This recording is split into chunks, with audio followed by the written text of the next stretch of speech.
Putri Chandrawati mengaku diruda paksa Brigadir J. Kamarudin singgung celana dalam Putri Chandrawati.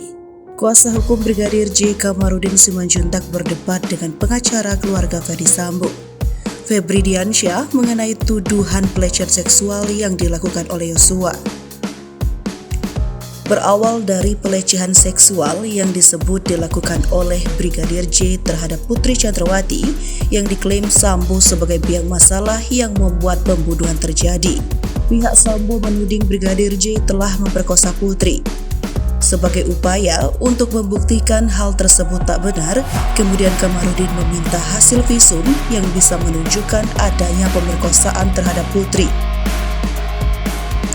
Ada enggak visum et repertumnya dan visum psikiatrum yang menyatakan alat kelaminnya Bu Putri Chandrawati rusak, kata Kamarudin dilansir sripoko.com pada tayangan Metro TV program kontroversi pada Senin 12 Desember 2022.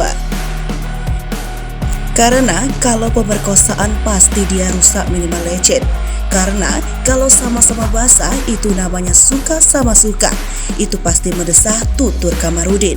Mengenai hal itu, Febri Diansyah langsung membantahnya. Ia menilai berdasarkan Undang-Undang Tindak Pidana Kekerasan Seksual, visum bukanlah satu-satunya bukti. Justru ketika di Undang-Undang Kekerasan Seksual yang baru itu disahkan, saya tidak tahu Anda membaca atau tidak, ungkap Febri. Ia juga menyebut jika keterangan dari korban telah dikonfirmasi oleh psikolog forensik. Konfirmasi psikolog forensik tersebut bisa menjadi pertimbangan jika Putri memang benar diperkosa. Kalau di penyidik keterangan korban, kalau Anda baca berkas, kejadian yang terjadi di Magelang yang di Duren 3 itu rekayasa dan skenario, ungkapnya. Kemudian Kamarudin langsung melontarkan pertanyaan terkait keberadaan celana dalam milik Putri. Apakah benar tersebut menjadi barang bukti atau tidak? Pakaian dalamnya Putri, ada enggak dijadikan barang bukti celana dalam? Tanya Kamarudin. Lalu dengan pertanyaan tersebut Febri Diansyah terdiam tak menjawab.